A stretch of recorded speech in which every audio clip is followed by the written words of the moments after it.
Nah, dalam kesempatan ini saya juga akan menyampaikan bagaimana proses persidangan, ya khususnya mengenai perkara-perkara yang berhubungan dengan perempuan dan anak. Ini sesuai dengan Perma nomor 3 tahun 2017, bagaimana mengadili perkara perempuan berhadapan dengan hukum. Di sini saya punya data tahun 2019. Ini data diambil dari Komnas Perempuan tahun 2020, bahwa sepanjang tahun 2019 tercatat 431.471 terjadi kasus kekerasan terhadap perempuan di Indonesia. Itu ya, jadi begitu banyak kekerasan terhadap perempuan di Indonesia. Makanya itu Mahkamah Agung membuat suatu perma, ya, bagaimana cara mengadili perempuan berhadapan dengan hukum. Ini dari data itu ada sekitar 14.719 kasus kekerasan terhadap perempuan yang menurut ini kekerasan secara fisik itu ada 5.548, psikis 2.123, kemudian seksual 4.898, dan ekonomi 1.528. Nah, kekerasan terhadap buruh migran itu ada terjadi 610 kasus ya. Nah, ini yang saya bilang tadi. Berikutnya, bagaimana hakim mengadili perempuan yang berhadapan dengan hukum. Telah terbit Perma nomor 3 tahun 2017. Ini perempuan ada sebagai korban atau saksi, perempuan sebagai pelaku, perempuan sebagai pihak. Ini yang disebut kemudian sebagai perempuan berhadapan dengan hukum. Kenapa diterbitkan perma ini? Karena banyak hak-hak dari perempuan itu belum diakomodir di dalam persidangan. Hak-hak perempuan itu, satu, untuk memperoleh perlindungan atas keamanan pribadi, keluarga, dan harta bendanya.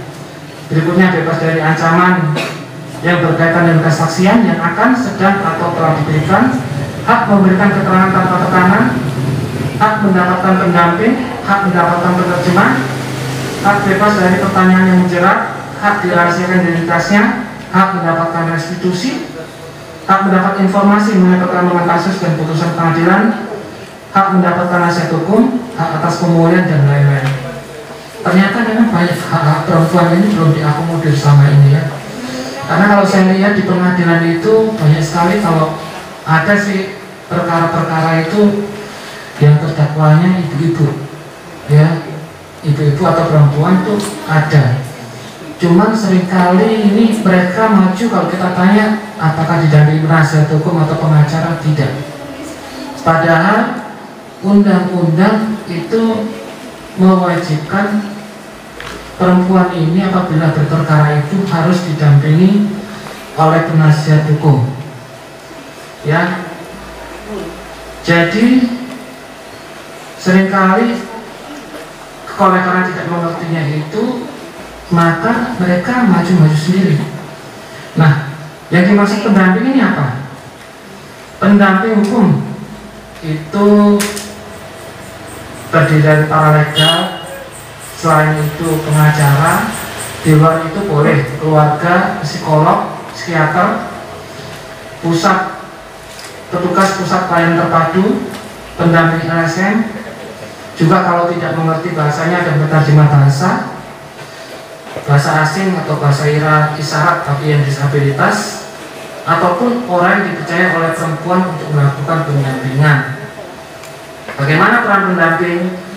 Peran pendamping untuk mendukung keberanian korban sehingga perempuan merasa lebih percaya diri dan nyaman selama persidangan, biasanya dalam atmosfer yang penuh tekanan. Nah, sekarang saya tanya, kalau di dalam persidangan kira-kira ini ada nggak sih perasaan was-was gitu sebagai saksi ataupun sebagai terdakwa?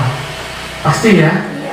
Ya, namanya kalau di sidang, apalagi ada di situ Pak Jaksa, ada hakimnya 3 orang, pasti was-was ya. Nah, di sini pun juga ada hambatan dan keterbatasan perempuan berhadapan dengan hukum.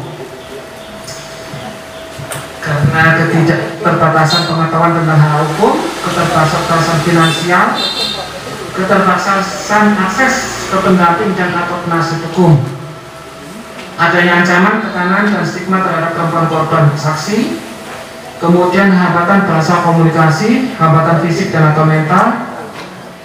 Nah itu ada 6 hambatan. Ya, kenapa perempuan kadang-kadang itu merasa sungkan ya?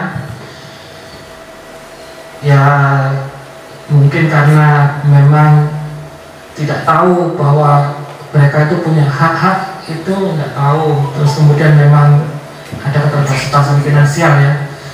Seperti kalau dari kalian Joni mau ke pengadilan negeri itu kan jauh ya. Apalagi kalau kita tidak punya motor kan. Nah, kayak begitu itu. Baik.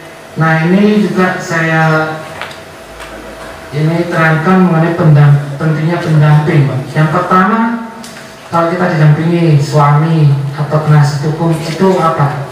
Timbul rasa nyaman, keberanian dan kepercayaan dari perempuan berhadapan hukum. Terus kemudian adanya pengacara atau penasihat hukum dapat memberikan informasi serta memastikan kenyamanan psikologis dan perlindungan perempuan berhadapan dengan hukum. Yang berikutnya, setiap pendamping itu harus duduk di samping perempuan berhadapan dengan hukum. Baik, mungkin itu saja yang materi yang akan saya sampaikan. Terima kasih atas perhatiannya. Wabillahi taufiq wal hidayah. Wassalamualaikum warahmatullahi wabarakatuh.